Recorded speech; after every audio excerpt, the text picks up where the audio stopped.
أعوذ بالله من الشيطان الرجيم بسم الله الرحمن الرحيم يا أيها الناس ضرب مثل فاستمعوا له إن الذين تدعون من دون الله لن يخلقوا ذبابا ولو اجتمعوا له وإن يسلبهم الذباب شيئا لا يستنقذوه منه ضعف الطالب والمطلوب صدق اللہ العظیم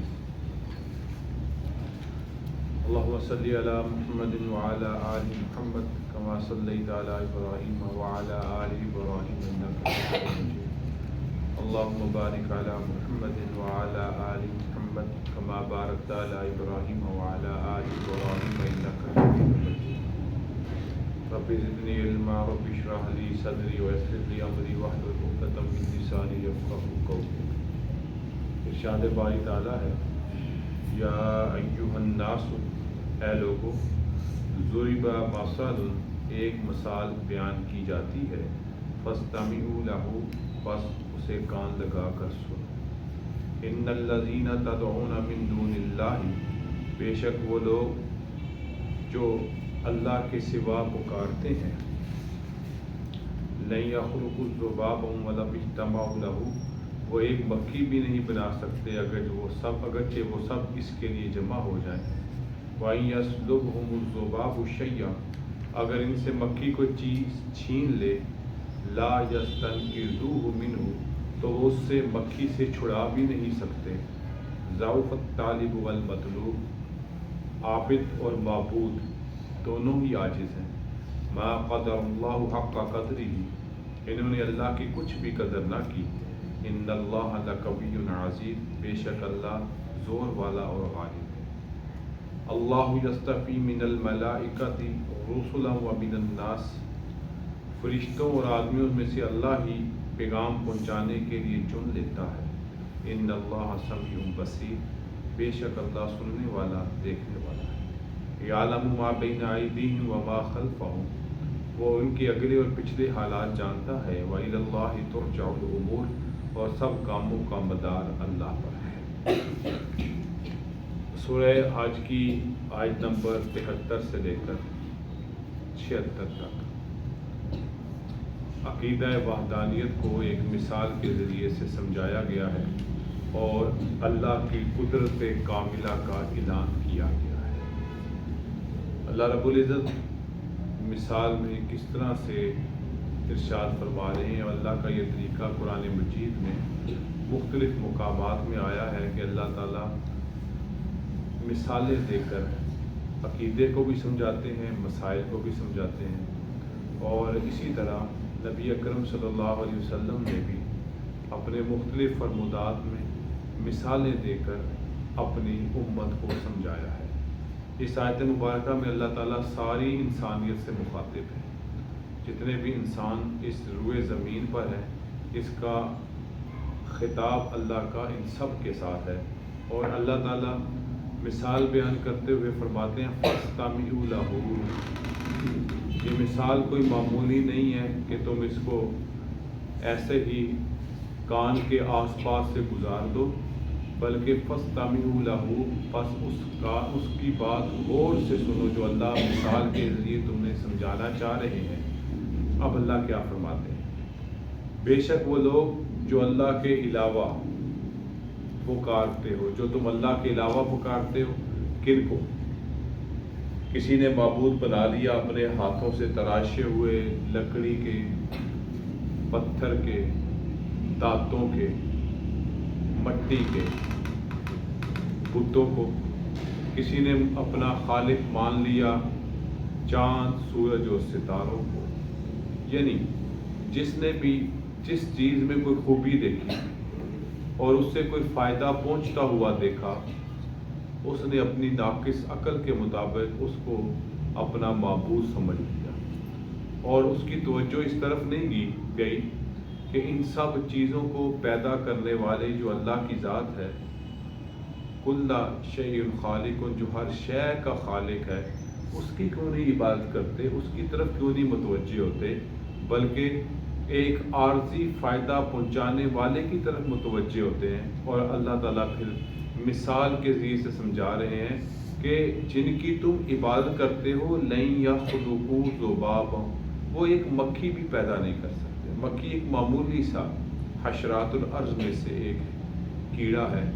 اور اللہ اس سے بھی اگلی بات بیان فرماتے ہیں وَلَا اجْتَمَعُوا لَهُ، اگر وہ سب جمع ہو جائیں تب بھی ممکن نہیں کہ ایک وہ مکھی کو پیدا کر سکیں، کیونکہ ان کے بس کی بات نہیں، ان کی طاقت کی بات نہیں کہ وہ کسی چیز کو اللہ کی تخلیق کی طرح پیدا کر سکیں، ان کے بس میں نہیں۔ آگے اللہ اس سے بھی بڑھ کر مثال دیتے ہیں وَإِن يَسْلُبْهُمُ الذُّبَابُ شَيْءً لَا يَسْتَنقِذُوهُ مِنْهُ، مکھی کا پیدا کرنا دور کی بات ہے، ان کے تو بس میں یہ بھی نہیں ہے کہ اگر مکھی اپنی کمزور سی ٹانگوں میں ان کے سامنے پڑی ہوئی نظر و نیاز کے ایک معمولی سے دانے کو اٹھا کر لے جائے، یہ اس دانے کو بھی واپس نہیں لے سکتے۔ اب اللہ یہ اس طرح ان دونوں چیزوں کو کیوں ملا کر سمجھا رہے ہیں؟ کیونکہ عموماً ان بتوں کے سامنے اسی طرح کی چیزیں چڑھاوا چڑھائی جاتی ہیں جو ذرا میٹھی ہوتی ہیں، تو مکھی ہر میٹھی چیز پہ اپنی توجہ رکھتی ہے، اس کی خوراک کا حصہ ہے۔ تو اللہ فرما رہے ہیں کہ جن بتوں کے سامنے تم ان چیزوں کو نظر و نیاز کرتے ہو، ان بتوں کے نام پہ ان کو قربان کرتے ہو یا مختص کرتے ہو، یہ مکھی اس نظر و نیاز کو اگر اپنی کمزور ٹانگوں میں لے کر اڑ جائے تو یہ جن کو تم نے اپنا باطل معبود اور اپنی عبادت کا مرکز بنا رکھا ہے، وہ بیچارے تو اتنی طاقت نہیں رکھتے کہ اپنے لڈو کی اس چھوٹی سی جو ہے وہ دانے کو واپس لے سکیں۔ تو اللہ فرما رہے ہیں یہ بے اختیار ہیں، بے بس ہیں، ان کی کوئی طاقت نہیں ہے جن کو تم نے کیا بنا رکھا ہے، اپنا معبود۔ اور پھر اللہ نتیجہ کیا فرما رہے ہیں، ضعف الطالب لے کر اڑ جائے تو یہ جن کو تم نے اپنا باطل معبود اور اپنی عبادت کا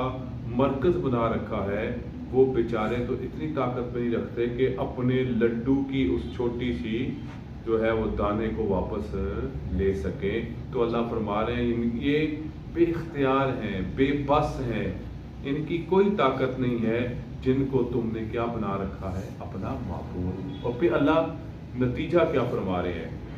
ضعف الطالب والمطلوب،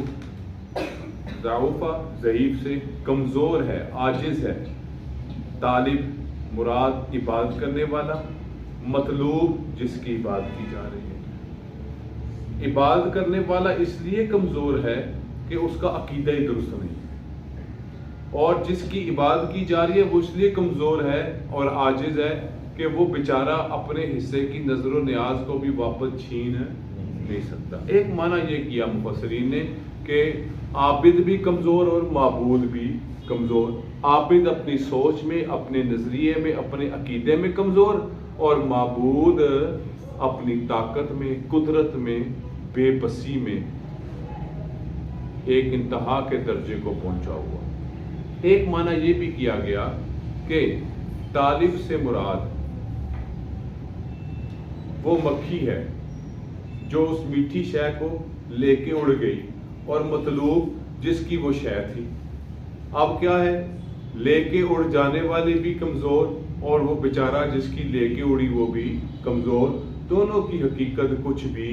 نہیں ہے، دونوں محتاج ہیں اور دونوں کمزور ہیں۔ کس ذات کے مقابلے میں؟ وہ ذات جو اللہ رب العزت کی ذات ہے، جو خالق و مالک ہے۔ اور پھر اللہ فرماتے ہیں ما قدر اللہ حق قدرہ، انہوں نے اللہ کی کچھ بھی قدر نہ کی، اللہ کو پہچانا ہی نہیں، اللہ کی معرفت ہی نہیں کی۔ اللہ کا مقام اور مرتبہ کیا ہے؟ اللہ کا مقام اور مرتبہ اس درجے کو پہنچا ہوا ہے کہ یہ ان چھوٹے موٹے معبودوں کے مقابلے میں تو کچھ بھی نہیں۔ بھئی اگر کسی کا تقابل کرنا ہے تو تقابل بھی کسی معیار کا ہونا چاہیے۔ پتہ چلے کہ جناب دو پہلوان کشتی کر رہے ہیں اور دونوں کا تگڑا ہونا ضروری ہے، ایسا مت ہو کہ ایک تو ہو منو باری اور دوسرا ہو کنگڑی پہلوان، کوئی مقابلہ ہی نہیں ہے۔ تو یہاں پر اللہ فرما رہے ہیں کہ تم نے اللہ کو پہچانا ہی نہیں، اگر پہچان لیتے تو اس طرح کی غلطیاں بد عقیدگی کی نہ کرتے۔ تم نے اللہ کی قدر ہی نہیں کی، کس حوالے سے؟ اس کو تم نے معبود حقیقی نہیں مانا، اس کو تم نے رازق نہیں مانا، اس کو تم نے خالق نہیں مانا، اس کو تم نے حاجت روا نہیں مانا، اس کو تم نے مشکل کشا نہیں مانا، تم نے اس کو خدا تو مان لیا، رب تو مان لیا، اللہ تو مان لیا، لیکن تم نے ان کے ساتھ ساتھ مخلوق میں بھی اللہ تک رسائی کرنے کے لیے تم نے ایسے بت تراش لیے کہ یہ بت کی بات کرو گے تو بارش برسے گی، اس کو پوجو گے تو رزق اناج آئے گا، اس کو پوجو گے تو کھیت کھلیان ہرے بھرے ہو جائیں گے۔ اور بے وقوفو، اللہ کی قدر تو یہ ہے کہ تم اللہ کو ہر طرح سے اپنا حقیقی خالق، مالک، رازق اور معبود مان لو، اس میں کوئی کجروی اور ٹیڑھا پن اور کوئی کمزوری عقیدے میں نہیں ہونی چاہیے۔ اور اللہ کیسا ہے؟ ان اللہ لقوی عزیز، بے شک اللہ زور والا بھی اور غالب بھی ہے۔ اللہ یستفی من الملائکۃ رسلا ومن الناس، اللہ ہی ہے جو فرشتوں اور آدمیوں میں سے پیغام پہنچانے والا چن لیتا ہے۔ اللہ کی مرضی، انسانوں میں سے جس کو مرضی رسول پیغمبر بنائے، اور فرشتوں میں سے جس کو چاہے اپنا پیغام رسولوں تک پہنچانے والا چن لے۔ اللہ کسی کے مشورے کا محتاج نہیں، اللہ اکثریت اقلیت کا بھی محتاج نہیں کہ ایک پارٹی کے ساتھ اور ایک بندے کے ساتھ اکثریت لگی ہوئی ہے، اللہ مجبور ہو جائے کہ میں نے اس کو اپنا رسول اور پیغمبر چننا ہے۔ اللہ اس طرح کی کمزوریوں سے، اللہ تعالیٰ اس طرح کے عیبوں سے پاک ہے، یہ اللہ کی مرضی ہے، وہ جس کو چاہے منتخب فرمائے، چاہے وہ فرشتوں میں سے ہو اپنا پیغام انسانوں تک پہنچانے کے لیے، اور انسانوں میں سے رسولوں پیغمبروں کو چنے، انسان کو چن کر اپنا پیغام انسان تک پہنچائے۔ اللہ تعالیٰ اس میں کسی بے بسی، کسی محتاجی میں مبتلا ہونے والے نہیں ہے۔ اور آگے اللہ فرماتے ہیں یعلم ما بین ایدیہم وما خلفہم، وہ ان کے اگلے اور پچھلے حالات جانتا ہے، اس سے کچھ بھی چھپا ہوا نہیں ہے۔ جو یہ کر چکے ہیں اللہ اس کو بھی جانتے ہیں، اور جو وہ کرنے والے ہیں اللہ سے وہ بھی چھپا ہوا نہیں ہے۔ شاید ہماری ناقص عقل میں ایک دوسرے کے ماضی کے حالات ہوں، لیکن مستقبل کے بارے میں ہم نہیں جانتے، لیکن اللہ ایسی ذات ہے علیم کہ وہ پچھلے حالات کو بھی جانتے ہیں اور آئندہ ہونے والے حالات کو بھی جانتے ہیں۔ اور پھر اللہ فرماتے ہیں وَإِلَى اللَّهِ تُرْجَعُ الْأُمُورُ، اور سب کاموں کا مدار اللہ پہ ہے، جتنے بھی کام ہیں وہ اللہ ہی کے اختیار میں ہے اور اللہ ہی کے حکم سے ہوتے ہیں، لہٰذا اللہ اس حوالے سے مختار کل ہے۔ اللہ تعالیٰ ہمیں عقیدہ توحید سمجھنے، اس پر کاربند رہنے اور اس پر زندہ رہنے اور اسی پر موت نصیب فرمائے۔ وآخر دعوانا الحمدللہ رب العالمین، الحمدللہ رب العالمین، الصلاۃ والسلام علی رسول اللہ۔ ربنا آتنا فی الدنیا حسنۃ وفی الآخرۃ حسنۃ وقنا عذاب النار۔ ربنا لا تزغ قلوبنا بعد إذ هديتنا وهب لنا من لدنك رحمة إنك أنت الوهاب۔ ربنا اغفر لنا وارحمنا وأنت مولانا فانصرنا على القوم الكافرين۔ صلی اللہ تعالی علی خیر